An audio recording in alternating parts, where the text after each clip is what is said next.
주시기 바라고요. 자, 이제 오늘 이제 우리가 함께 볼 말씀은 고넬료와 베드로의 만남입니다.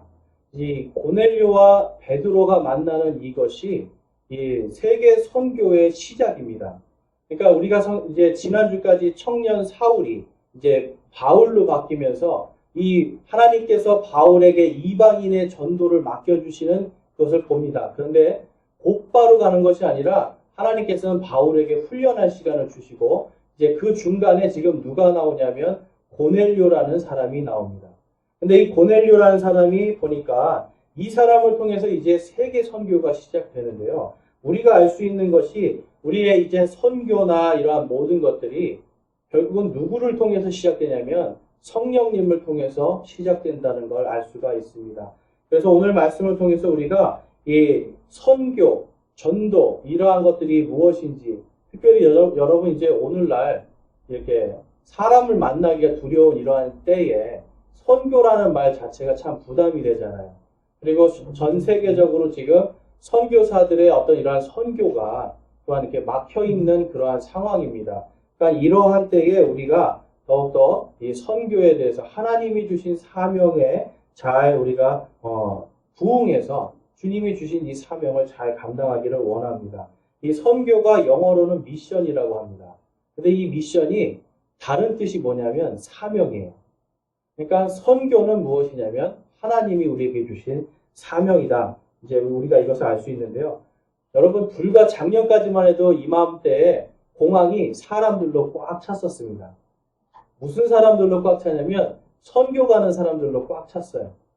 공항마다 캄보디아, 베트남, 중국 선교하러 가는 사람들로 꽉 찼었는데 지금은 공항이 텅텅 비어 있습니다. 여러분 이게 아무것도 아닌 것 같지만 심각한 거예요. 그만큼 여러분 우리가 가서 정말 오늘 우리가 가서 아무것도 못하더라도 선교를 위해서 기도하고 하나님께 매달리면서 갈 때 성령님의 역사가 있습니다.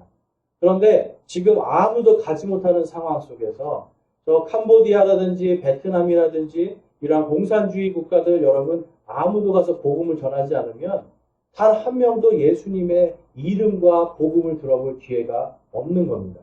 제가 예전에 어떤 그 중국 청년들이 찍은 그 비디오를 한번 봤는데 크리스마스 때였어요. 근데 여러분 크리스마스는 무슨 날이에요? 대부분 다 그냥 예수님 생일로 하잖아요. 그런데 이 중국 학생들은 한 번도 예수님을 들어보지 못하니까 이 여자친구가 물어봐요. 크리스마스 같은데 뭐야? 그랬더니 남자친구가 잘 모르겠는데 그냥 서양에서 지내는 명절이야. 그러니까 우리도 좀 즐기고 놀자 하는 내용이었어요. 여러분 크리스마스가 뭔지도 모르고 살아가는 수많은 사람들이 있습니다. 예수님의 이름을 듣지 못하는 이러한 시대에 우리는 더욱더 이러한 코로나나 앞으로에 오는 역병이나 이러한 수많은 것들 속에서 선교라고 하는 이 단어를 우리는 깊이 생각해 봐야 돼요. 나는 믿고 예수 믿고 구원받지만 구원받지 못하는 수많은 사람이 있다는 걸 우리가 기억하고요. 오늘 이 고넬료와 베드로의 만남을 통해서 선교에 대해서 우리가 과연 무엇을 기도하고 어떻게 준비해야 되는지를 함께 살펴보기 원합니다. 여러분 그래서 이제 오늘 본문 말씀의 배경을 보면 이 1장 사도행전 1장 1절에 보면 사도행전 10장 1절입니다. 10장 1절에 보면 가이사랴에 고넬료라는 어떤 사람이 있었는데 그런 이탈리아 부대라는 부대의 백부장이더라. 자, 이 가이사랴에 고넬료라고 하는 사람이 있었습니다. 이 가이사랴는 이 로마의 군대가 있던 도시예요. 그러니까 이 로마의 군대가 있던 도시의 백부장, 우리나라 말로 하면 이 중대장 정도 됩니다. 한 100명의 군사를 거느리는 사람이에요. 그러니까 이 사람이 지금 그곳에서 있는데 이 사람이 어떤 사람인가? 2절 말씀해 보면 그는 독실한 사람이요 자기의 온 집과 함께 하나님을 두려워하는 사람으로 백성에게 구제물을 많이 주고 항상 하나님께 기도하더라. 자, 여러분 당시에 이 예수 그리스도를 믿는 이 복음이 지금 이제 예수님이 말씀하신 대로 이제 퍼져나가고 있는데 지금 이 고넬료라는 사람은 사실 누가 전도했는지도 나오지도 않죠.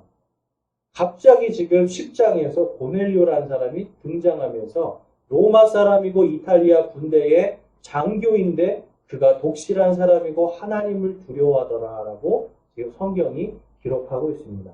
여러분, 과연 이 고넬료는 어떻게 예수님을 알고 하나님을 알게 되었을까요?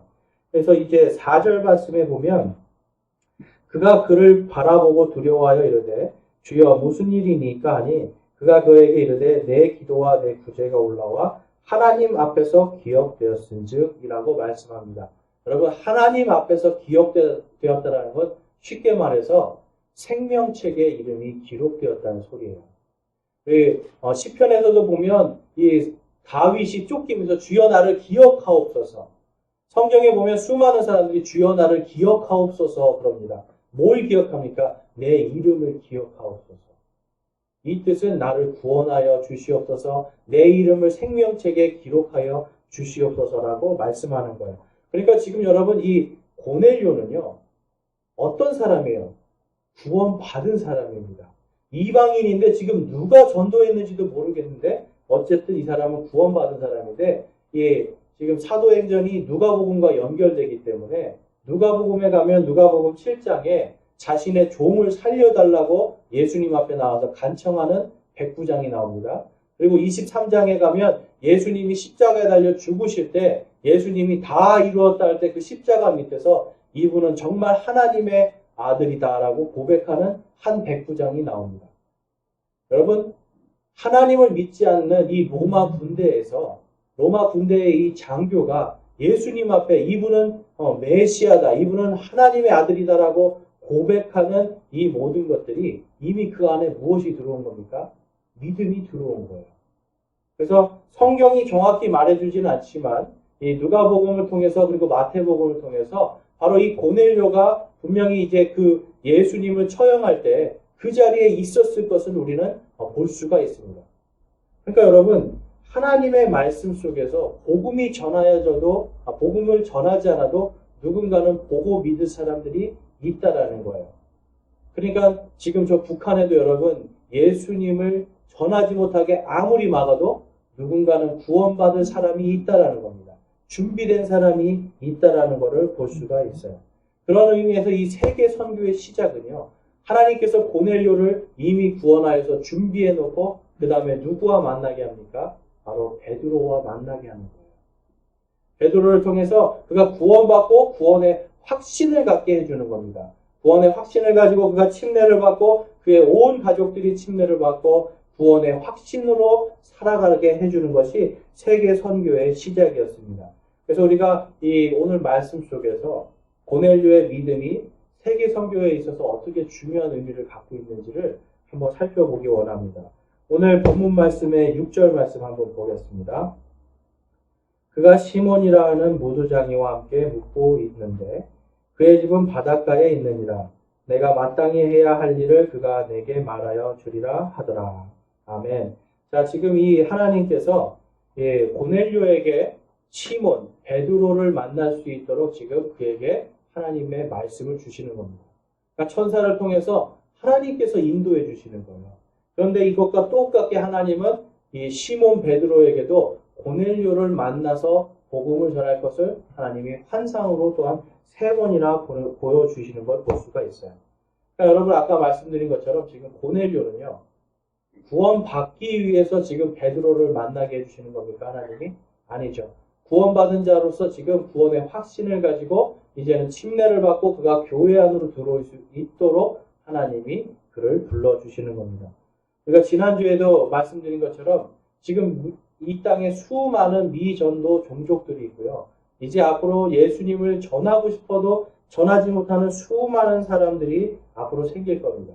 그런데 이러한 상황 속에서 우리가 반드시 생각해야 될 것은 복음이 전해지지 않아도 하나님의 성령께서 역사하여서 구원받을 사람들이 생긴다라는 겁니다.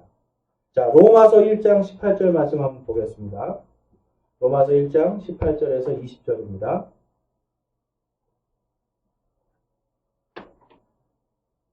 하나님의 진노가 불의 안에서 진리를 붙잡아두는 사람들의 모든 경건치 아니한 것과 불의를 대적하여 하늘로부터 계시되었나니 이는 하나님을 알만한 것이 그들 속에 분명히 드러나 있기 때문이라. 하나님께서 그것을 그들에게 보이셨느니라. 그분의 보이지 아니하는 것들, 곧 그분의 영원하신 권능과 신격은 창세로부터 분명히 보이며 만들어진 것을 통해 깨달아 알 수 있나니 그러므로 그들이 변명할 수 없느니라. 아멘. 자, 여러분 20절 말씀에 맨 마지막에 그들이 변명할 수 없느니라라고 말씀해요. 여러분, 가끔 그런 여러분 많은 이야기를 듣지 않습니까? 복음을 듣지 못한 우리 조상들은 어떻게 되느냐? 복음을 듣지 못한 저기 뭐 아마존이나 아프리카에 있는 이러한 원시 민족들은 어떻게 되느냐? 그들도 지옥에 가는 거는 불공평한 거 아니냐? 이러한 말을 하는 사람들이 있어요. 그런데 여러분 지금 이 로마서 1장 18절에서 20절은 뭐라고 말씀하는 거예요? 하나님이 창조하신 이 모든 세상을 보라. 그러면 누구를 알 수 있다라는 거예요? 창조주 하나님을 알 수 있다라는 겁니다. 여러분 잘 생각해 보세요. 아브라함은 예수님을 믿고 구원받았습니까? 자, 아담은 구원을 받았을까요? 못 받았을까요? 우리 맨 처음 죄를 지은 아담. 구원 받았어요. 자, 아브라함은 구원을 받았는데 아브라함은 무엇으로 구원을 받았습니까? 창조주 하나님을 기억한 거예요.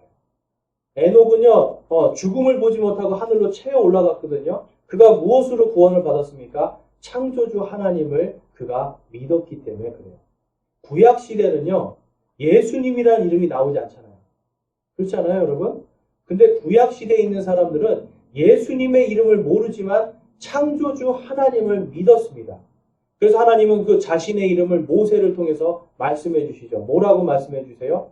여호와 하나님이라고 그 이름을 말씀해 주세요. 근데 여호와 하나님은 무슨 뜻입니까? 나는 스스로 있는 자다. I am that I am. 나는, 쉽게 말해서 나는 나 존재 자체라는 거예요. 그러니까 인간이 만든 형상이나 어떤 창조물의 어떤 신이 아니라 이 모든 창조 세계를 만든 그분, 원래부터 있었던 그 창조주 하나님을 믿는 믿음으로 구약시대에는 구원을 받았습니다. 자, 그런데 여러분, 요한복음 1장 2절에서 3절 말씀 보겠습니다.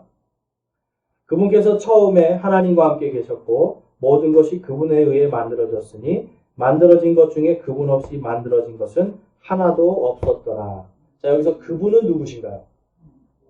예수 그리스도예요. 자, 구약시대에 창조주 하나님을 믿었다라는 건 뭐 누구를 믿은 겁니까, 여러분? 예수 그리스도를 믿은 것과 마찬가지입니다. 그런데 하나님께서 구약시대에는 여호와 하나님을 계시해 주셨죠. 그래서 율법을 통해서 하나님을 어떻게 믿어야 되고 어떻게 섬겨야 되는 것을 가르쳐 주셨어요. 근데 율법의 가장 핵심은 무엇입니까? 하나님을 사랑하는 거였습니다. 여러분, 죽은 존재하고 사랑할 수 있어요? 없잖아요. 죽은 존재하고는 사랑할 수 없는데 살아있는 존재와는 사랑을 할 수가 있습니다. 인격을 가진 존재와는 사랑을 할 수가 있습니다. 하나님께서 우리를 만들어주셨기 때문에 구약시대에는 창조주 하나님, 그리고 신약시대에는 그 바로 창조주 하나님이 누구시라고 성경이 말씀하고 있는 거예요? 예수 그리스도시다라고 말씀하는 겁니다. 그러니까 예수님을 신약시대에 믿는 것도 곧 누구를 믿는 겁니까? 창조주 하나님을 믿는 거예요. 여러분, 하나님 아버지와 예수님을 분리해서 믿으면 안 된다라는 겁니다. 다음 말씀 보면 요한복음 10장 30절에 나와 내 아버지는 하나이니라 하시니라. 자, 나와 내 아버지는 하나다. 창조의 역사를 하신 이 창조주 하나님이심을 예수님이 분명하게 증거하고 있습니다. 우리 요한일서 5장 7절 말씀 함께 읽어보겠습니다. 하늘에 증언하는 세 분이 계시니 곧 아버지와 말씀과 성령님이시라. 또 이 세 분은 하나이시니라. 아멘. 자, 창조의 역사 속에 성령님, 그렇죠? 아버지 하나님, 그리고 말씀이신 예수 그리스도, 그리고 성령 하나님, 이 세 분은 한 분이시라는 거예요. 그러니까 여러분, 우리가 예수님을 잃으면 모든 사람이 죄를 지어 하나님께 이르지 못하더니, 그러나 우리가 예수 그리스도를 믿음을 통하여서 누구께 가는 겁니까? 하나님 아버지, 바로 창조주 아버지께 가시는 거예요. 여러분, 생명을 준 사람을 아버지라고 합니다. 아버지라는 뜻은 모든 것의 기원이에요. 우리가 아버지 그러잖아요, 집에서. 아버지. 그럼 그 아버지가 어머니에게 아버지의 생명을 주잖아요. 씨를 주니까 그 안에서 아기가 나오잖아요. 그렇죠? 엄마 혼자 아기를 만들 수 있어요? 결코 그럴 수가 없잖아요. 생명을 주는 건 아버지예요. 그래서 우리가 예수님을 믿고 구원받는다는 건 우리의 죽을 수밖에 없던 이 육체와 우리의 죽을 수밖에 없었던 영과 혼이 누구에게로 다시 가는 거예요? 아버지께로 가는 거예요. 우리를 만들어주신 분께 다시 가는 겁니다. 그렇기 때문에 이 신약시대에 어떤 사람들이 그런 얘기를 해요. 그러면 구약시대 창조주 하나님을 믿는데 다른 종교에도 창조주 하나님을 얘기한다. 그러니까 그 종교를 믿어도 되는 거 아니냐 그러는데 여러분 그 종교를 믿는다고 해도 그들이 말하는 창조주를 과연 정말 창조주, 그들이 말하는 창조주가, 그들이 믿는 창조주가 정말 온 땅을 창조한 하나님이심을 증거할 수 있는 것이 그들의 경전에는 아무것도 없습니다. 단지 여러분 생각해 보세요. 아담의 후예들이요. 하나님이 세상을 창조한 걸 모르겠어요? 들어서 알잖아요. 그러니까 자기네 종교를 만들어도 그렇게 만들 수가 있는 거예요. 그런데 여러분 성경에는 이 창조주 하나님께서 바로 이 예수 그리스도를 통해서 이 땅에 오시고 이 성경 안에 그분이 우리의 참 하나님이심을 온 세상을 구원하신 예수 그리스도심을 분명하게 보여줍니다. 자, 여러분 지구가 둥글다라는 거 인간이 언제 알게 됐을까요? 지구가 둥글다라는 거. 지금부터 약 500년 전에 알았습니다. 망원경이라는 걸 통해서 사람들은 지구가 둥글다라는 걸 알았어요. 그런데 지금부터 2700년 전에 대언자 이사야는 다음과 같이 말씀합니다. 이사야서 40장 22절입니다. 자, 땅의 원 위에 앉으신 이가 바로 그분이시니 땅에 거하는 자들은 메뚜기 같으니라. 그분께서 하늘들을 휘장같이 펴시며 그것들을 거주할 장막같이 치시고. 자, 여러분 한 번도 우주에 나가보지 않은 이사야가 어떻게 알았을까요? 그가 성령에 충만해서 하나님의 말씀으로 이 지구가 둥글다라는 걸 알고 있었어요. 여러분 무려 예수님 당시부터 그리고 이 16세기까지 약 1500년 동안 사람들은 지구가 어떻게 생겼다고 믿었어요? 네모나다고 믿었습니다. 네모나고 그 끝에 가면 낭떠러지 떨어져 죽고 그 밑에 사탄이 잡아먹는다, 용이 잡아먹는다고 생각을 했어요. 근데 여러분 성경에서 지금 이사야를 통해서 하나님이 뭘 미리 말씀하시는 거예요? 지구가 둥글다. 그렇죠? 땅의 원 위에 앉으신 분.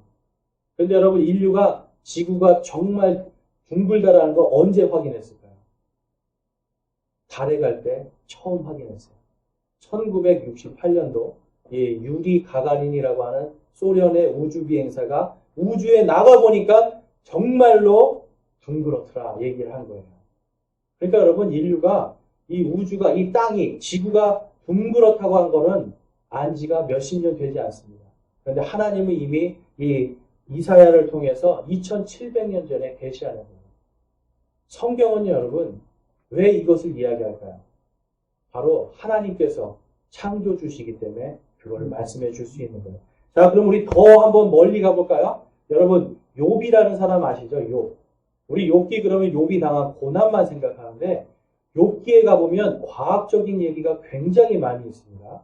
근데 여러분 이 욥이 언제적 사람이냐면 아브라함하고 같은 시대 사람이에요. 그러니까 지금부터 약 4000년 전 사람입니다.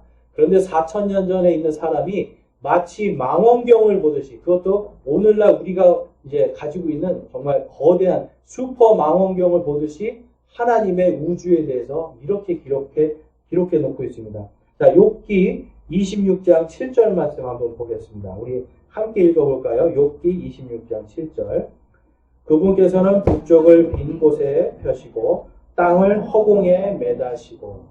자, 여러분 인류가요 지구가 이 허공 속에 떠 있다라는 거 달에 갈 때 처음 알았습니다. 1970년도입니다. 그런데 지금 욥은 4000년 전에 지금 지구가 땅이 허공에 매달려 있다라고 지금 기록하고 있어요. 왜 그럴까요? 바로 창조주 하나님께서 계시해 주셨기 때문에 알아요. 여러분 성경에는 이러한 것들이 굉장히 많습니다. 우리 다음 보면 그 말씀에 보면 38장 31절 말씀 함께 읽어볼게요. 내가 플레이 아데스 별무리에 감미로운 영향력을 묻거나 오리온 별자리의 띠들을 풀 수 있느냐? 자, 여러분 이 말씀 우리 이 다음 그림 보면 아마 좀 확대된 그림이 있을 거예요. 한번 보여주세요. 확대된 그림. 없나요? 네, 됐습니다. 다시 원래대로 보내주세요. 자, 여기 보면 여러분 하늘에 오리온 자리라는 게 있고요. 그 다음에 그 오리온 자리에서 좀 멀리 가면 플레이아데스 성단이라는 게 있습니다. 그런데 이게 지금 4,000년 전에 특별히 이 플레이아데스 성단은요, 다른 행성들하고는 다른 지금 양상이에요. 뭐냐면 중력으로 서로를 막 땡기고 있습니다. 그러니까 다른 행성들은 퍼져나가거든요. 근데 이 플레이아데스는 중력으로 잡아 땡기고 있어요. 그래서 욥기에서는 뭐라고 그래요? 플레이아데스 별무리에 감미로운 영향력을 묶거나. 그러니까 지금 이 플레이아데스를 묶어놓으신 분이 누구예요? 하나님이시잖아요. 그러니까 지금 하나님은 이 욥기를 통해서 오늘날 와서야 지금 그거를 발견했거든요. 허블 망원경이나 아주 굉장한 최첨단 기술을 통해서 이제 발견했어요. 그런데 하나님은 4,000년 전에 지금 그걸 기록해 놓으신 거예요. 그 다음에 보면 그 말씀이 보면 오리온 별자리의 띠들을 풀 수 있느냐. 오리온 별자리는 반대로요. 가운데 있는 세 개의 띠가 점점 멀어지고 있습니다. 뭐예요? 풀어놓은 거예요. 하나님이. 풀어지고 멀어지게 해놓으신 거예요. 그러니까 이 두 가지의 다른 이 별자리들을 보면서 지금 그냥 하나님이 욥을 통해서 말씀하시는 거예요. 네가 플레이아데스 별무리처럼 그들을 묶어놓을 수 있느냐? 아니면 오리온의 이 띠가 벌어지는 것처럼 그것을 풀 수 있느냐라고 지금 욥을 통해서 하나님이 기록해 놓고 있습니다. 여러분 성경에서는요. 그냥 성경은 무슨 신화 같은 게 아니에요. 여러분. 창조주 하나님이 어떻게 세상을 창조하셨는지를 곳곳에 다 만들어 놓으셨습니다. 여러분 욥기를 읽으면서 오늘 이 말씀 묵상해 보신 적 있으세요? 별로 없죠. 우리는 그냥 읽어요. 그런데 과학적으로 그리고 역사적으로 볼 때 이러한 최첨단 기술이 발전하면 발전할수록 사람들이 무릎을 탁 칩니다. 왜 칠까요? 성경에 있었구나. 여러분 창조하신 분이 아니면 이거를 발견해낼 수가 없는 겁니다. 망원경도 없이 눈으로 보고 있는 욥이 어떻게 이걸 알 수가 있었을까요? 빛의 속도로 나가도 거의 한 1000년 정도를 날아가야 빛의 속도가 1초에 지구를 7바퀴 반을 돌죠. 그러니까 엄청나게 빠른 속도인데 그 속도로 1000년을 가야 볼 수 있는 그 거리를 눈으로 볼 수 없잖아요. 그런데 하나님은 욥기를 통해서 묶어놓고 풀어놓는 이 모든 것들을 다 기록해놓고 계시는 겁니다. 그래서 여러분 하나님은요. 이거 말고도 성경에 수많은 과학적인 증거로 하나님께서 창조하신 분이고 성경에 나와 있는 하나님이 진짜 하나님이심을 증거하고 있습니다. 우리 요한복음 12장 44절 말씀 한번 볼게요. 요한복음 12장 44절에서 46절에 보면 예수님께서 외쳐 이르시되 나를 믿는 자는 나를 믿지 아니하고 나를 보내신 분을 믿으며 나를 보내는 자는 나를 보내신 분을 보느니라. 46절 함께 읽겠습니다. 나는 빛으로 세상에 왔나니 이것은 누구든지 나를 믿는 자는 어둠에 거하지 아니하게 하려 함이로다. 아멘. 자, 이 말씀이 이제 뭐냐면 예수님께서 나를 본 사람은 하나님을 보았다라는 겁니다.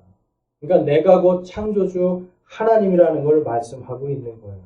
그래서 이게 아까 4절 말씀에 지금 하나님께서 이 고넬료의 기도와 간구를 기억하셨다고 그랬잖아요. 이것을 기억하신 분이 결국은 누구신 겁니까? 바로 예수 그리스도께서 그의 믿음을 보시고 그의 이름을 기억하시고 구원하셨음을 우리는 볼 수가 있습니다. 그러니까 여러분 지금 이 고넬료는요. 이방인입니다. 그렇죠? 하나님의 복음이 어떻게 전해졌는지 알지도 못해요. 그런데 그 이방인이었던 고넬료는 하나님을 두려워하게 됩니다. 마찬가지로 여러분 아까 이 사도 바울이 이야기한 것처럼 이방인들 그리고 복음이 전해지지 않는 그곳에서도 사람들이 하늘을 보고 별을 보고 온 우주를 보면 누구를 기억할 수 있는 거예요? 창조주 하나님을 기억할 수 있는 겁니다. 여러분 그러면 조선시대에도 마찬가지로 복음이 전해지지 않아도 이 온 우주를 보면서 하늘에 있는 오리온 별자리 모든 별자리를 보면서 무엇을 발견할 수가 있을까요? 나를 만드신 분이 있구나. 온 우주를 창조하신 분이 있구나라는 것을 믿을 수가 있는 겁니다. 심지어는 여러분 저 어떤 그 중동 지역에 갔더니 중동에 복음이 전해지지 않는 그 지역에 이제 전쟁 때문에 미군이 이렇게 들어갔습니다. 들어갔더니 많은 사람들이 미군들한테 와서 교회를 세워달라는 거예요. 복음을 어디서 들었습니까? 근데 복음을 들은 게 아니라 하나님을 안다는 거예요, 자기들. 그런데 자기들이 믿던 알라가 아니라 바로 성경에서 말씀하시는 그 하나님을 자기들이 안다라는 거예요. 그리고 예수 그리스도를 믿게 되었다라는 고백도 합니다. 알고 그 다음에 예수라는 이름을 듣고 그들이 믿게 되는 거죠. 여러분 하나님은 오늘도 미전도 종족 복음이 전해지지 않는 그 지역에 하나님을 알 수 있는 모든 것들을 자연 속에 다 계시해 주셨습니다. 그래서 여러분 우리가 무엇을 기도해야 될까요? 바로 준비된 자를 위해서 기도해야 되는 거예요. 내가 갈 수 없다라면 준비된 자를 만나게 해주십시오. 이 온 우주를 보고 하늘의 별을 보고 이 바다를 보고 거대한 산을 보고 이것을 만드신 하나님을 믿고 두려워하는 준비된 자를 만나게 해주십시오라고 우리는 기도할 수 있어야 되는 거예요. 이게 여러분 선교의 시작이고요. 이 선교가 오늘 고넬료와 베드로의 만남의 선교입니다.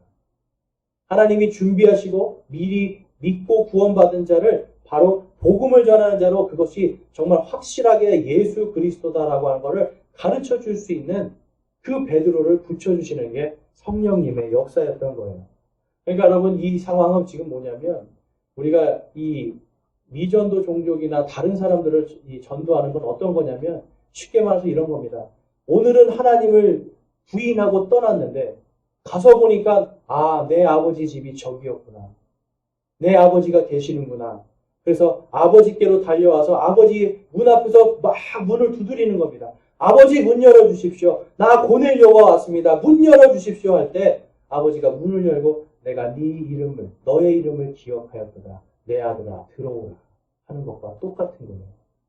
여러분 우리가 복음을 전할 때 바로 오늘도 아버지 앞에 와서 문을 열고자 두들기는 사람들이 반드시 있다라는 겁니다.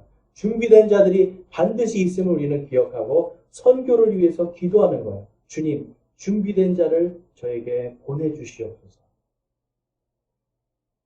그래서 여러분 오늘 7절에서 8절 말씀 한번 볼게요. 본문 말씀 10장 7절에서 8절 말씀에 보면 고넬료에게 말하던 천사가 떠나매 그가 자기 집안의 종들 중에 둘과 또 계속해서 자기를 섬기던 자들 중에 독실한 군사 하나를 불러 이 모든 것을 그들에게 밝히 알리고 그들을 욥바로 보내니라. 아멘. 자, 여러분 이 욥바는 어떤 도시입니까? 욥바는 요나가 하나님께서 이 복음을 전하라고 했는데, 그렇죠? 하나님께서 이 자신들의 적국인 이 시리아 땅으로 가서 복음을 전하라고 했어요. 그런데 어디로 도망갑니까? 다시스로 도망갑니다. 다시스가 어디냐면 오늘날의 스페인 땅이에요. 그러니까 스페인 땅으로 도망가기 위해서 욥바에서 하나님을 대적하고 하나님을 부인하면서 떠났던 항구가 욥바입니다. 그런데 이 욥바가 이제 어디냐면 이 하나님께서 이 예수님을 통해서 이 복음이 어떻게 전해질까를 말씀하실 때 이 욥바가 굉장히 중요한 위치에 있어요. 자, 한번 사도행전 1장 8절 말씀 한번 보겠습니다. 사도행전 1장 8절 말씀 함께 읽어볼까요? 오직 성령님께서 너희에게 임하신 후에 너희가 권능을 받고 예루살렘과 온 유대와 사마리아에서 그리고 땅의 맨 끝 지역까지 이르러 나를 위한 증인이 되리라 하시니라. 아멘. 자, 지금 보면 이 사진이 잘 보이실지 모르겠지만 이 밑에 있는 파란색 동그라미가 욥바입니다. 여기가 어디냐면 유대의 끝 지역이에요. 예수님이 너희들이 성령을 받으면 예루살렘과 온 유대와 그러니까 지금 복음이 욥바라고 하는 것은 복음이 지금 서쪽 끝까지 온 유대 땅에 다 퍼졌다라는 것을 의미합니다. 그 다음에 사마리아에서 그리고 땅의 맨 끝 지역까지라고 말씀하는데 자 사마리아의 서쪽 맨 끝이 지금 고넬료가 있는 가이사랴라는 동네예요. 근데 여러분 땅의 맨 끝은 어디입니까? 당시의 사람들의 땅의 맨 끝은 바로 이 요나가 도망쳤던 다시스 바로 스페인이었어요. 그러니까 땅끝까지 가는 이 선이 배가 있는 곳이 어디예요?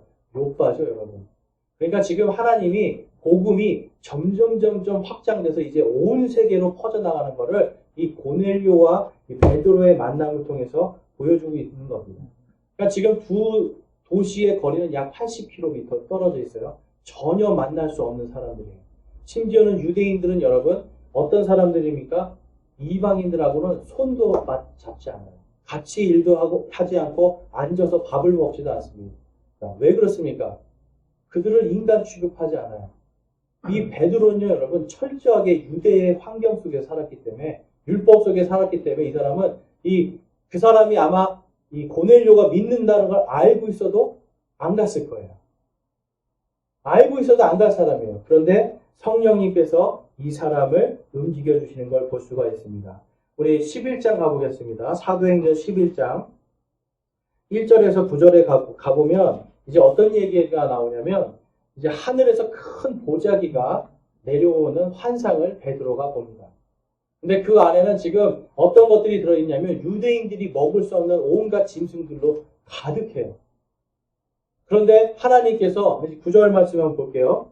자, 9절 말씀에 보면 그러나 하늘로부터 다시 음성이 있어 내게 응답하되 하시되 하나님께서 깨끗하게 하신 것을 내가 속되다 하지 말라 하더라.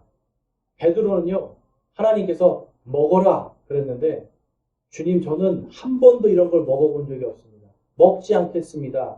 그랬더니 하나님께서 네가 하나님께서 깨끗하게 하신 것을 속되다느냐라고 지금 책망하시는 거예요. 무엇을 상징하는 겁니까, 여러분? 이방인들을 왜 너희가 하나님께서 깨끗하게 하셨는데 더럽고 불결하다라고 내 스스로가 말하느냐라고 지금 하나님께서 그에게 말씀하시는 거예요. 그래서 10절 말씀에 보면 그것을 3번이나 했다라고 기록하고 있습니다. 성경에서 여러분 이 3이라는 숫자는 여러 가지 뜻이 있는데 하나님께서 이 3번 말하실 때는 무슨 뜻입니까? 이것이 확실하다는 거예요. 이 성경에 보면 항상 성경은요, 2-3사람의 증인이 필요합니다. 그래서 하나님이 3번 말하셨다는 건 확실하게 작정하셨다는 거예요. 무엇을 작정하신 겁니까? 바로 이방인들을 선구하기 위해서 작정하셨다는 겁니다. 그래서 이 베드로가 결국은 어떻게 됩니까? 요빠에서 80km 떨어져 있는 가이사랴로 가서 이 고넬료의 가족들에게 복음을 전하고 그 가족들에게 침례를 주고 그곳에 무엇이 생기는 겁니까? 교회가 생깁니다. 침례는 항상 교회랑 연결이 되어 있어요. 그들이 침례를 받고 교회에 더해졌더라. 그럼 여기 있는 교회는 지금 무슨 교회인가요? 이방인들의 교회가 돼요. 그래서 여러분 신약 성경에 굉장히 재미있는 책이 뭐냐면 로마서예요. 로마서. 왜 로마서가 재미있냐면 로마는요 누가 세웠는지 몰라요. 그런데 이방인들이 자체적으로 세운 교회예요. 로마 교회. 그러니까 그 로마 교회에 이 사도 바울이 교리를 가르쳐 주기 위해서 쓴 게 로마서입니다. 그래서 여러분 우리는 유대인이 아니고 이방인이잖아요. 그렇죠? 우리가 이방인으로서 하나님의 율법을 이해하고 말씀을 이해하려면 뭘 공부해야 되냐면 로마서를 공부해야 돼요. 로마서. 그래서 구약시대에 보면 율법을 지키지 아니하면 구원 못 받는 것처럼 너희들이 내 백성이 되지 않고 율법을 지키면 내 백성이 되고 이 말씀이 많이 있는데 로마서에 가면은 오직 믿음으로 말미암아 살리라. 오직 믿음으로 구원을 받으리라라고 성경이 기록하고 있잖아요. 그래서 이게 로마서는요. 철저하게 이방인들로만 구성되어 있는 로마 교회를 위해서 말씀하신 겁니다. 여러분 근데 이 로마 교회가 생긴 거의 기원을 아무도 모릅니다. 근데 여러분 오늘 이 고넬료의 말씀을 통해서 우리가 뭘 알 수가 있습니까? 하나님께서 그곳에 준비된 자들을 두셨다라는 거예요. 마치 고넬료와 같이 수많은 신들이 있었는데 우주의 이 모든 것들을 보면서 창조주 하나님을 기억하고 있었고 그분을 두려워하고 있었는데 그때 고넬료와 같은 사람들, 구원받은 사람들이 가서 그곳에 교회를 세우고 하나님의 이 아들이신 예수 그리스도의 복음을 전할 때 그곳에 커다란 교회들이 생겨난 겁니다. 여러분 우리의 마음 속에서 이제 이번 주부터 한 가지 기도를 더했으면 좋겠어요. 하나님 저를 지켜주세요. 우리 가족을 지켜주세요. 또 누군가를 구원해 주세요. 아니면 나의 필요와 어떤 하나님 저의 이런 불편한 것들을 해결해 주세요. 이러한 기도들을 여러분 하시면서 거기에 한 가지를 더하기를 원합니다. 하나님, 준비된 자를 만나게 해 주시옵소서. 여러분, 이것이 선교예요. 바로 이 은평구 지역에서 서울에서 그 다음에 경기도로, 경기도에서 저 중국으로, 일본으로 이렇게 복음은요, 바로 이곳에서 내가 하나님 준비된 자를 만나게 해주십시오라는 기도에서 시작이 됩니다. 그러할 때 성령님께서 우리를 인도해 주십니다. 그러면 여러분, 준비된 자를 만나려면 내가 먼저 뭐가 돼야 돼요? 내가 준비가 돼야죠. 나는 복음에 아무런 준비가 되지 않았는데 어떻게 준비된 자를 만나게 해달라고 할 수가 있겠습니까? 그래서 여러분, 우리는 하나님의 말씀을 묵상해야 되는 이유들, 하나님의 말씀을 공부해야 되는 이유들, 그리고 설교를 통해서 이 말씀이 나에게 무엇이라고 말씀하시는지를 알아야 되는 사명이 있는 거예요. 이 사명을 가지고 나가서 선교의 사명을 다할 수 있는 겁니다. 여러분, 기도하실 때 저 오늘 이 말씀 준비하면서 저희가 먼저 회개를 했어요. 하나님, 준비된 자를 위해 기도하지 않았군요. 하나님, 이 복음이 준비되어 있는 자에게 지금 전해져야 되는데 준비된 자를 위해서 내가 기도하지 않았군요를 제가 깨닫고 기도할 수밖에 없었고 회개할 수밖에 없었습니다. 여러분들 마음속에는 과연 준비된 자를 위한 기도가 있습니까? 여러분, 오늘 이 시간에 이 고넬료와 같은 사람이 우리 주변에 어딘가는 있습니다. 내가 가는 그곳에서, 내가 만나는 어떤 곳에서 고넬료와 같은 사람을 만날 수 있습니다. 그럼 이제부터 여러분, 우리는 사람을 만날 때 뭘 먼저 생각해야 됩니까, 여러분? 이 사람이 준비된 사람인가? 이 사람이 과연 복음을 들을 준비가 되어 있는가? 영생을 얻을 준비가 되어 있는가를 우리는 생각하면서 사람을 만나야 되는 거예요. 그걸 생각하면서 기도를 해야 되는 거예요. 그것을 통해서 여러분, 세계 선교가 이루어집니다. 오늘 한 사람이 이곳에서 구원받고 중국으로 가면 중국이 구원을 받는 것이고, 오늘 한 사람의 준비된 사람이 일본으로 가면 일본의 복음이 전해지는 것처럼, 여러분, 오늘 우리가 이곳에서 준비된 사람으로서 주님께, 주님, 준비된 자를 만나게 해주십시오라고 하는 이 기도가 세계 선교의 시작이에요. 여러분, 세계 선교 참 쉽죠? 네? 선교 그러면 막 어렵고 막 힘든 건데, 막상 이게 지금 말씀을 보니까 세계 선교는 준비된 자를 만나는 거에서 시작된다. 여러분, 이것을 기억하시고 이번 한 주부터 우리가 이것을 위해 기도하고 만나는 모든 사람들에게 복음을 전하는 이 사명을 잘 감당하시기를 주님의 이름으로 축원합니다. 우리 이 시간 함께 결단의 기도하겠습니다.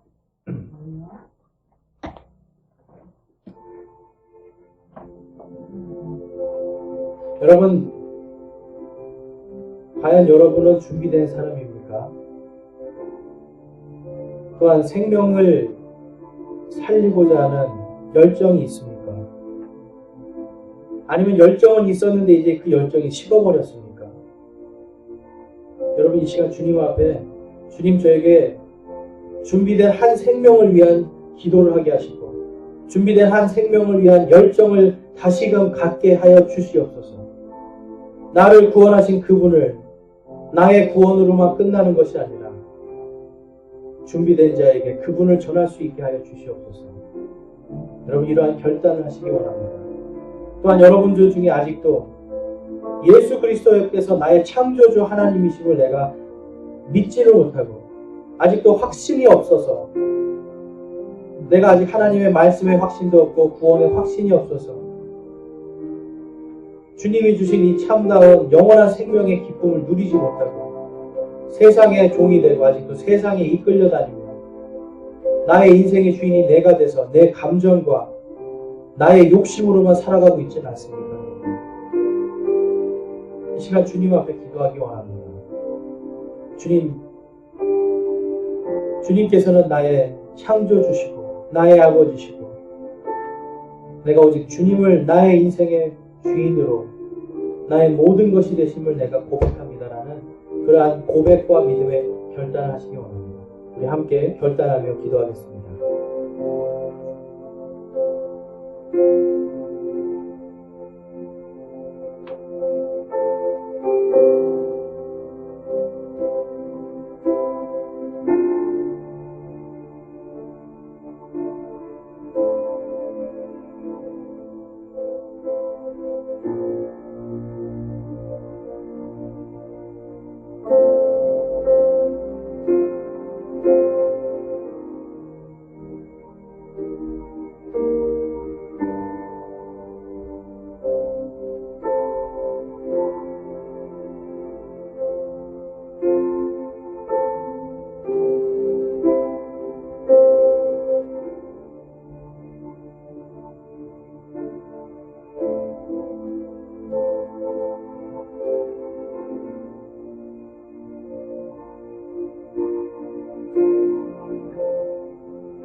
오늘 여러분들 가운데 내가 아직 예수 그리스도를 나의 창조주 하나님으로, 내가 진정한 창조주 하나님 아버지를 내가 믿지 못함으로, 그분을 두려워하지 못함으로